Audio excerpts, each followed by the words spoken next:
Yo, welcome to another MMA Grind. We got Schizo Jits here breaking down UFC 319 this weekend in Chicago. Khamzat Chimaev is challenging Dricus DuPlessis for the middleweight belt, putting his undefeated record 14-0 in the UFC against Dricus, who's on a 9-fight win streak himself against the other middleweights. Highly anticipated matchup, long time in the making, long time coming. Khamzat's finally getting his first crack at the title, and this has been anticipated for years. So I'm going to break down this whole card. So let's get into it. You know, opening up the main card, we're going to have Elliott. Tim, I call him the maniac Elliott because he's just herky-jerky. He's all over the freaking place, changing stances. You never know what he's going to do. You know, he can wrestle. He's well-rounded. He brings in a crazy fast-paced style. And just, you know, he seems like a nightmare matchup for anybody just because he is just so unpredictable. And they're going against Kai Asakura, who lost his UFC debut, if you remember, against Alexander Pantoja, one of the greats right now, and one of the pound-for-pound I think it's like number 4, number 5 now, pound-for-pound. So this is a second chance for Kai Asakura to make, you know, his splash into the UFC. And let's get into it. Like, yeah, Kai Asakura, he came in straight to a title shot against Pantoja. Pantoja, we all know he's a little guy. He's one of the smallest guys in UFC, but yet he's got some of the biggest aura out there. He's a freaking killer, and he was able to take out Kai Asakura in the first round, I believe, when they fought, finished him. So this is going to be his coming out, his second time, you know, in the UFC. He's going to have his redemption for him against Tim Elliott, who's definitely a tough challenger. You know, always a tough customer. You know, I mean, he's pretty good everywhere. You know what I mean? Like, he's really fast-paced, and he's just all over the place. But I'm picking Kai Asakura to get the finish. I'm thinking, like, in the second round. I think he has big power, and he is one of the bigger guys of the division, of the flyweight division. So Tim Elliott, like, he doesn't have the most power, but he's a workhorse, and he's always constantly moving and feinting and doing some crazy stuff in there. But I feel like Kai Asakura is definitely going to be able to land something big on Tim. And I'm looking for a finish. I'm thinking either ground and pound strikes like TKO, hurt him on the feet, or even get a submission game. Kai Asakura has a great submission game. So, yeah, I'm picking Kai Asakura in that one, second round, TKO. Or it could be, I could see also a submission. And that'll bring us to another banger, actually, Caonnonier against Michael Venom Page, and the return of MVP. And this is the one guy, as far as Bellator is concerned, because a lot of people are thinking, you know, Bellator fighters haven't been able to really do that well in their debuts in the UFC, especially of late. We got Pitbull, who lost his debut, Patchy Mix, who didn't look too great in his, and but MVP has been doing his work in the middleweight division. He's been really active as well.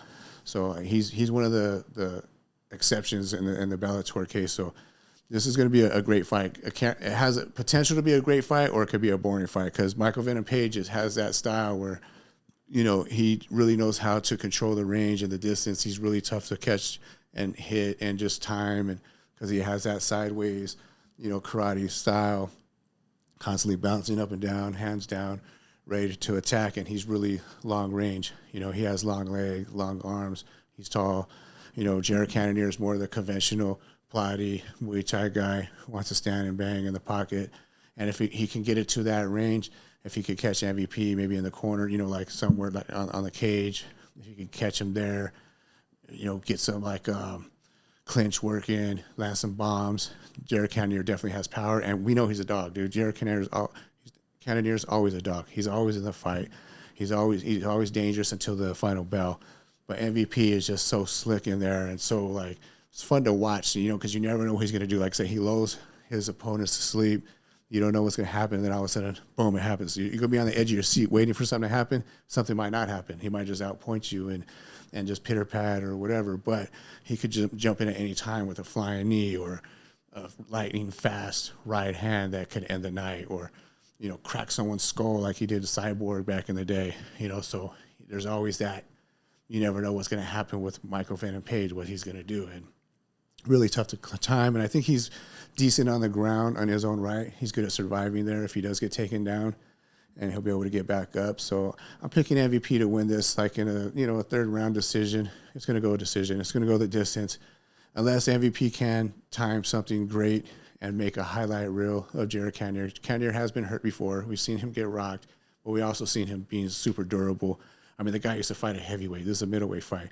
He's fought a heavyweight, light heavyweight, and a middleweight. So he's a thick guy. He's a thick boy. You know what I'm saying? He's a thick one. You know, he's got all those crystals and all that. You know, he believes in all that. So, I mean, he definitely has some good energy, but he's a dog. You know, he's a fucking junkyard dog in there. So he's not going to be easy to put away. It's going to take some perfect timed strike or just being pointed by MVP, which I think will happen. I think it'll be not saying a lackluster. I mean, there will be moments for both guys. Caonnonier, like I said, he's always dangerous. He's always tough.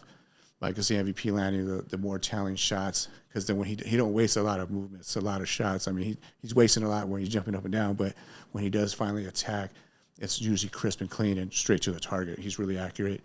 So I think all the more challenging shots, the highlight reel stuff is going to be from MVP, and he's going to outpoint Caonnonier and just keep climbing the ranks, you know, in the UFC, working his way towards those title fights. I mean, he did a good job against the Pirate last time. Shara Bullet, you know, I won't say exposed him, but he definitely made him look more human, you know, and stole the Pirate's booty, so to speak. But yeah, so I got an MVP in that one, and the next one this has potential to be the banger of the night, the fight of the night. Geoff Neal versus Carlos Pratas. This is going to be an intense fight. Like, this is this is going to be a 3-round war, in my opinion, just because both these guys love to stand and trade. Carlos has a little bit more diverse, style, moving on the outside, a lot more rangy of a striker. He's coming off the loss against Ian Gary, which, you know, Gary kind of just basically outslicked him, used his movement, a lot of footwork, stay on the outside, you know, and kind of timing takedowns here and there, holding him down when he could, doing some ground and pound, you know, so just basically controlling Pratas. You know, like, Pratas is that type of fighter where he needs the space. He needs to be in the center of the cage, or, you know, he needs to have you up against the cage, stalking you and moving forward and landing his strikes. Because, like I said, very diverse striking, crazy power, both hands, feet, knees, elbows. He throws it all. Then you got Geoff Neal, who's not going to do that. He needs to pressure Carlos for sure and keep Carlos on the Pratas on the back foot, you know, because Geoff Neal, hands of steel, Geoff Neal, you know what I'm saying? So he's always in a banger of a fight. If he can get into that photo booth, you know, like a phone booth type thing, and it's in the pocket, standing and boxing, then yeah, Geoff Neal can knock out anybody almost. You know, he has so much power, and he could take a shot. He's another dog in there. He's been in freaking wars with like Shak Ramanov and, you know, Shavkat. You know what I'm saying? He took him to the test and showed Shavkat a human side, you know, that, yeah, this guy can't be touched. He can't be hurt. So, I mean, when he was looking unstoppable. So Geoff Neal has that at any given. We don't know what Geoff Neal's going to show up. Sometimes he might be a little hesitant on the feet, and other times, like against Ian Gary, which both these guys, like, that's their common opponent against Ian Gary, where Ian Gary was able to kind of stifle their game and just kind of really just, it's more like a mental thing with him, just getting them with his feints and his movement, just getting them to be a little hesitant and being able to eke out decisions. But these two guys, they're not going for the decisions. These are both killers, and I don't picture this going to decision in any way, shape, or form. So it's going to be a 3-round banger. I just think Carlos is a little bit more diverse in his striking, has a few more weapons and a few more tools in his toolbox as far as kicks, elbows, you know, knees and stuff like that, and has big power. You know, Geoff Neal definitely has power, but I think he's more in the boxing range. So, like I said, if you can get in that phone booth, keep Carlos there somehow, or get him up against the cage on the back foot, or even mix in some takedowns, which I don't really see either one of these guys doing. I could see Geoff Neal catching him and hurting him, you know, maybe finishing him, but I feel like it's going to be Carlos Pratas staying on the outside, because even against Ian Gary, like, this guy smokes, drinks, like, he's smoking in the locker room before the fight. I don't know what he smokes, the herb, but I know for sure he's smoking cigarettes. So everyone's thinking he don't have cardio. Okay, well, against Ian Gary, his best round was the 5th round. He almost finished Ian Gary in the 5th round. So that shows that, you know, that power translates through all 5 rounds, and it carries. So he could have finished Ian Gary if he had just maybe stepped on the pedal a little bit earlier, or even just, you know, let everything out, balls to the wall in those last minute or whatever it was. He probably could have finished Ian Gary. Ian Gary was scrambling, you know, trying to grab his toe, whatever the hell he could grab onto just to hold on and not get taken out. So, I mean, Carlos Pratas definitely has that game-changing power, which every strike that he lands. And I think it's going to – so he was doing well in that fight, he just was not active enough. So, I mean, whenever he did throw, he lands, it's devastating. So I feel like Geoff Neal's there to be hit sometimes. And I think if he's out of position or out of range, I think Carlos is going to catch him clean. I think it's going to be, I'm thinking a late second round, maybe third round TKO. I could see him like just hurting Geoff Neal on the feet, maybe to ground and pound, TKO, finish on strikes. I got Carlos Pratas on that one. Both these guys are great. They're, like I said, they're never in boring fights. Even the Ian Gary fight, a lot of people were bored because, Gary's moving around. But Pratas is fun to watch. He's one of those guys like an Anderson Silva type fighter, long legs, limbs like legs up to his neck. You know what I mean? So he's got kicks from everywhere. Great movement, great range. And, so I'm looking forward to that fight. I think that could be potentially fight of the night right there and maybe like a fight of the year candidate. And that's going to bring us to the co-main event, Lerone Murphy against Aaron Pico. Lerone Murphy's taking this fight in relatively short notice. I think it's like 3 weeks or so. Aaron Pico was originally going to fight for his UFC debut. He's coming from Bellator, so he's got that stigma like, all right, Bellator guys aren't doing too well. They're coming in, they're getting their ass beat or just not, not pulling the trigger. So Aaron Pico, he's already kind of faced this, so, like the pressure of being in the UFC, that's a lot of pressure for him, for these Bellator guys. But he faced a lot of that because he was a highly touted, fighter back in the day. When he first went to Bellator, everyone knew about him because he's got insane, like, wrestling credentials, elite wrestling, Golden Glove boxing. So he has power in both hands, and he's knocked some people out cold, uppercuts, body shots. Like, he's got real crisp boxing, and that could be a factor here. And great ground and pound. Unbelievable wrestling, obviously. But that's in Bellator, and he has been defeated like 4 times. He's been knocked out. He had a tough road. I mean, he was a young kid coming in, highly touted, big anticipation, big old show, so it's a lot of pressure there. But he's faced that before, and now it's kind of like a repeat now because he's over here having conversations with Volkanovski, the champion in featherweight, talking about like, oh, I can knock out Volk, and he got Volk's attention where Volk's talking shit back, like, all right, yeah, I'm off the floor with him, whatever. All he got is a puncher's chance, so that's good. It's always good to have the champion's attention in the division, and he's brand new. He's got to come in here and prove himself, and he's been training, because I've been back and forth with this fight. Like, I was thinking Lerone Murphy, he's undefeated, 16-0 and 1, I believe, on an 8-fight win streak, I believe. Just beat Josh Emmett in a 5-round where he kind of just like neutralized Emmett's attack. We all know Emmett likes to throw his big hooks, those meaty hooks, what I'm saying? They're Lucas Tracy, shout out, like just those big old meat, he likes to throw that a little slower. He has wrestling himself, Josh Emmett, but he don't really use it much. He's just trying to take your head off. So Lerone Murphy did a good job to neutralize Emmett's power, he has devastating power. Josh Emmett's one of the hardest hitters in featherweight, lightweight, or any weight. But Lerone Murphy, I like what he did. Use a lot of those step-in elbows, in range whenever we get to that boxing range, and be able to beat Emmett and stifle his attacks, before they were able to really happen, to come to fruition. Like, so Emmett wasn't really able to land anything big on Lerone Murphy. He kind of just got neutralized for 5 rounds. Wasn't the most exciting fight, no. Lerone Murphy's not like the one who's going to stand in there in the pocket and bang with you. He's going to use his movement. He's got good kicks. He's got, he used a lot of attacks, like I said, the elbows, knees. So, I mean, he's got I think he knocked out Amirkhani with the knee coming up the middle after getting out-wrestled in the first round. Second round, he landed a huge knee, took out Amirkhani. So he doesn't have a lot of big power. Like, he has, like, out of his 9 wins in the UFC, I think he has 7 that are decisions, 2 finishes, the one Amirkhani. So this is going to be a fight where this is almost a perfect matchup for Aaron Pico to come and showcase what he can do against a undefeated guy, and already kind of both these, Lerone Murphy's kind of proven that he's moving up the ranks himself. So for Aaron Pico to come in here, if he could get the win, I mean, it's a tailor-made fight for him. I think Evelev was a huge step up in like competition right away because Evelev's undefeated as well, but like he's been pretty dominant, especially with the wrestling game, but probably perceived to be a little bit more one-dimensional. Lerone Murphy is not really a wrestler. He's a striker. So it's like I could see Aaron Pico using his takedowns to get to the ground and pound, using that boxing just to use that feint game. If he could stalk Lerone Murphy, get him to stop moving on the outside and get into that range where he can land something big, turn it into a shot, get some vicious ground and pound, then I could see Pico winning this fight. I've been back and forth with this because this is Bellator. He's an ex-Bellator guy coming in and there's a lot of pressure there. And, so it's a big show now. You went from Bellator where nobody's watching, no one even knows when their shows are, to this UFC 319 with Khamzat at the freaking headline. So, and Dricus. So, I mean, this is big time.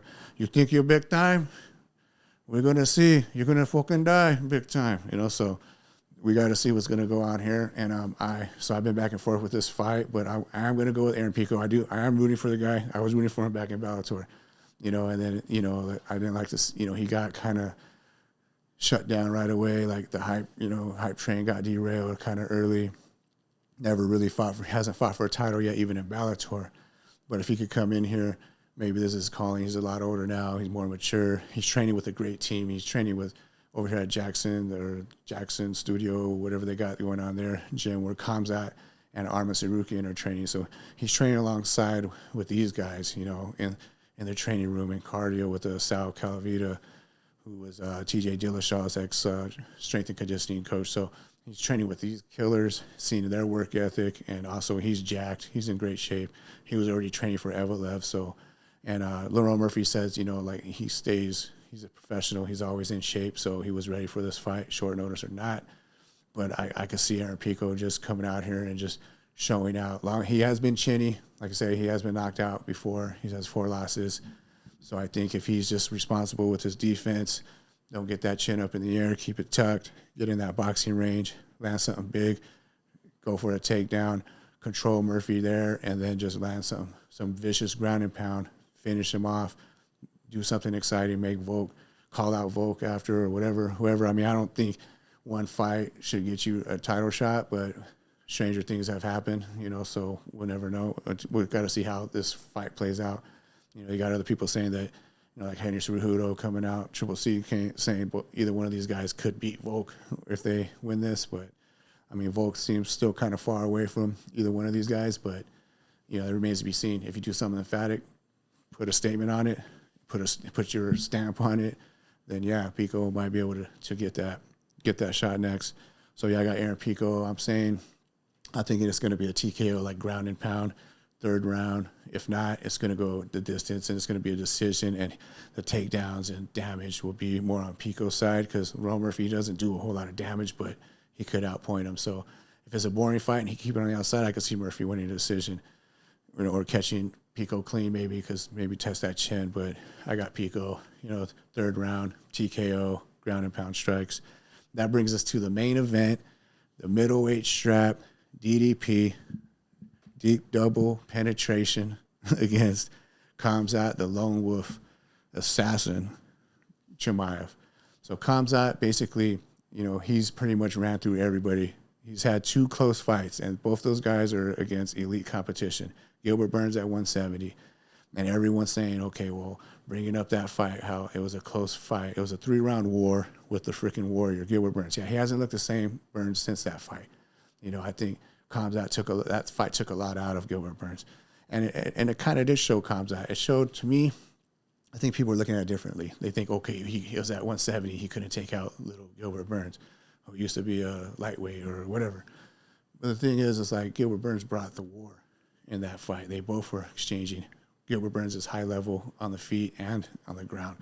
So, I mean, and Khamzat, there was no game plan in that. That was just stand and bang, trade, whatever the fight took place, that's what happened. Yeah, and Gilbert Burns has big power. I mean, he dropped Khamzat. Yeah, he also dropped Kamaru Usman in a title fight in the 1st round before getting finished in the 2nd round. So, I mean, the guy's elite. At that time, that was at his best. I mean, he hasn't looked as good since. He's on a bit of a skid, but he's always been one of my favorite fighters to watch as well. So, I mean, in the UFC. So, I mean, he was definitely, I don't think that diminishes Khamzat so much just because it was against Gilbert Burns. Don't forget, it's at 170. I don't think Khamzat's ever even actually made 170. This is a middleweight fight now. So, I mean, maybe he wasn't able to take damage the same way. The cardio, that's another misconception I want to talk about is everyone talking about Khamzat not having cardio. It's like, when have you seen him just completely gas out, though? Like, he might slow down a little bit against Kamaru Usman, who was another tough fight, probably his toughest challenge to this point, on like 10 days, 11 days notice. 1st round, yeah, definitely he expended a lot of energy. He took Kamaru Usman down, basically held him down for the whole round, kind of beat him up a little bit here and there, not too bad. attempted some submissions, but basically controlling Kamaru Usman, who's a great wrestler himself and a big, strong guy. So it probably did take a lot out of him. In the second round, he slowed down, slowed his pace, and kind of just wasn't very active. Kamaru took that round, landed a couple big right hands. Then went to the third round. It was a little bit of back and forth. Khamzat still had a lot of control time, at least like more than half the round. After he took Kamaru down, they got up and just swung it out for the last few seconds. But everyone just, that narrative, like, well, if that had been a 5-round fight, Kamaru would have won that fight. Yeah, or if, Kamaru would have had a training camp, yeah, well, if I had a dick, she'd be my uncle, So it just, if, when, then, whatever. These are questions, yes, that could have been. But also, you can't just discredit Kamaru Usman. He's a beast, regardless if it was at a higher weight class or not. He's still an elite, one of the best middle welterweights of all time. To go up short notice, that's also short notice for Khamzat, who wasn't preparing for Kamaru Usman. I can't remember who was going to fight that fight, but maybe it was Costa. I don't know who it was, but whoever he was going to fight, was it Whitaker? No, not Whitaker. He ended up destroying Whitaker. But that's the thing. So I think there's a misconception with Khamzat. Like, he didn't slow down that crazy. He got the takedown in the third round. He forced the action when he needed to. Same thing with the Gilbert fight. Gilbert won the second round. Khamzat, after a blistering pace of the first round, ferocious. Because Khamzat's a berserker. He's coming out balls to the wall from the opening. He's in their face. I kill everyone. He's ready to go. He's just coming in, guns blazing, shooting from freaking halfway across the cage, going from a double, single, riding your back, taking you down. So he's expending a lot of energy there. So it's like, okay, he comes out like that, ferocious style, hunts you down, takes you down. Okay, yeah, so he takes the next round off, the second round. So that would be the best shot, I think, for Dricus. If he could weather that first round storm, then yeah, maybe he has a better chance in the second round if he doesn't zap his own cardio. See, that's the thing I want to talk about, the cardio. Like, everyone's talking about that Khamzat just in the third round of the Gilbert fight and Kamaru fight, he was the one still pushing the pace. And when it counted, he slowed down. Of course, both fighters slowed down. All the fighters involved slowed down, but he still was the one pushing the pace and going for the kill, going for the win. So he was still right there. And if you look at Dricus, like just a few fights ago, people were talking about how Dricus doesn't have any cardio, like that he just gasses out in the second round. If you don't, it was almost the exact same narrative. Like, if you don't get to finish in the second round, he's going to be gassed out. And then he got his nose fixed because he wasn't breathing right out of his nose, he had an injury. And then all of a sudden, now all of a sudden he's a cardio king. And the last 4 guys he fought were strikers. He fought Robert Whitaker, who's not a wrestler, and still took down DDP. But they went to war for, 1.5, 2 rounds, I believe. And then he caught Whitaker on the feet and finished him with some ground and pound and took him out. Okay, the next fight was Sean Strickland, which was basically a split decision. It went 3-2, could have went either way. I had Dricus winning, but I could see what Sean Strickland, fans think that Sean Strickland won. He mangled Dricus' face with that jab, but we're talking about, and then let me get back to that. So that he mangled his face with a jab, damaged him up, teeps and jabs, okay? That's a slower paced fight than what Khamzat's going to bring. And if you look at the Izzy fight, the same thing. Izzy was probably up on points, maybe 2 rounds to 1 when they got into that 4th round. Dricus, to his credit, he's definitely a big, strong freaking guy. He's as strong as a freaking ox, and he cracks Izzy and then chokes him out. He's always in the fight because of his grit, because of his power, because he has that no refuse to lose, never quit attitude, and he's a dog. He's a freaking junkyard dog himself. He's an African freaking whatever kind of dogs they got over there. I don't even know. But that's what type of dog he is, So he's definitely always in the fight, and he's tough, and he's strong as hell. And it's going to be tough for, Khamzat just to hold this big guy down. He's going to zap a lot of his own energy after he gets the takedowns by holding this big guy down. But it's not like Dricus, has faced any wrestlers. The last wrestler, like true wrestler he faced was Derek Brunson. And Derek Brunson kind of abused him for like a round and a half until he gassed himself out, probably from holding his big ass down, trying to. And then, Dricus ended up putting it on him and turning the tables. So I think a lot of people were just taking from that, like that Dricus, he does always find a way to win. As herky-jerky and awkward as his like kind of karate type stance style is, keeps a high guard, throws from odd angles, just blitzes. It does work for him. But against someone who actually has some pretty tight striking, like a Khamzat, who doesn't take a whole lot of chances on the feet as much. He keeps it more just disciplined on the feet. I think that kind of plays into Khamzat, especially if you're going to start rushing and throwing bombs and you miss and you're off balance. That's a perfect opportunity for Khamzat to duck under, get that double leg or single, drag you to the ground. Khamzat don't care. He grab your freaking pinky toe and he's taking you down somehow. You know what I mean? He'll climb up that wall, take you down, and then, then just abuse you, get the back immediately, ground and pound, go for submissions. He's elite. He's like a Khabib, like an overgrown Khabib in there. He's a berserker. He's going to come after you. So it's a different pace when you're talking about Sean Strickland, who's just jabbing and jab heavy and defensive heavy, rolling with everything where you can't hit him, and then going against someone who comes out, who's bringing the storm. He's bringing the war. He's not going to sit there and just kind of jab you to death and keep you and try to win on points. Yeah, Sean Strickland has a big mouthpiece. He's a great fighter, but he don't always back up his words. It's like a sparring session in there. And there's been a lot of people talking about like Eric Nixon's camp, a lot of sparring session stuff, whatever. Great coach. Maybe that's true. Maybe they just spar too much. I don't know. But I think does seem like a glorified sparring session all the time with the Strickland fight. Same thing. Izzy's more like a poser, like he's posing in the air. He's measuring you. And actually, Izzy did look good in that fight. I rewatched it. And, he was bouncing around. He had a lot of pop on his, he was a lot more active than he had been. I mean, I think that was prime Izzy, back when he was just, killing like Costa, making him look bad. He probably beats DDP, like he was catching DDP in a lot of stuff, but DDP, like he is that dog. He's tough. He's strong as hell. He hits hard, even though Darren Till came out and said he doesn't really hit that hard. Darren Till lost to him. That's one of Khamzat's ex-teammates. So that's some good insight to see there. To see someone who's actually fought him and what he thinks, but and trained with Khamzat. And Khamzat's just really upped his cardio. Like, even though I don't believe it's such a huge issue that people were saying, Khamzat did up that cardio working with Sam Calavita. My bad, TJ Dillashaw's ex-coach, strength and conditioning guy, working in the garage, sweating your ass off on bikes and doing all kinds of crazy stuff. But he's trying to address that. And hopefully he didn't overtrain and do too much, and it kind of makes it even worse, like when you get in there and all of a sudden, like, damn, I'm still breathing hard. I'm not supposed to be.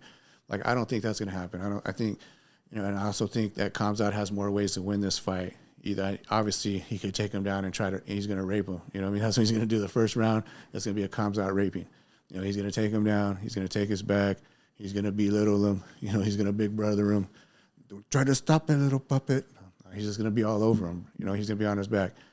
So, and Dricus don't have that caliber wrestling. I don't care who you bring into your camp, for these few months or whatever it's been, you're not going to be able to just get to Khamzat's a different guy.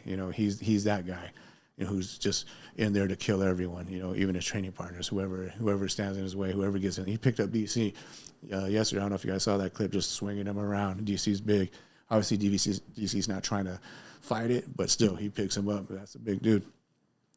Hopefully he don't throw his back out trying to pick up DC like Arman Sarukian pulling out after Nina Drama jacked up his back. But, yeah. So, that's – I'm leaning – I'm not even leaning. I'm going balls deep just like Khamzat. I got Khamzat all day. I think he gets it done.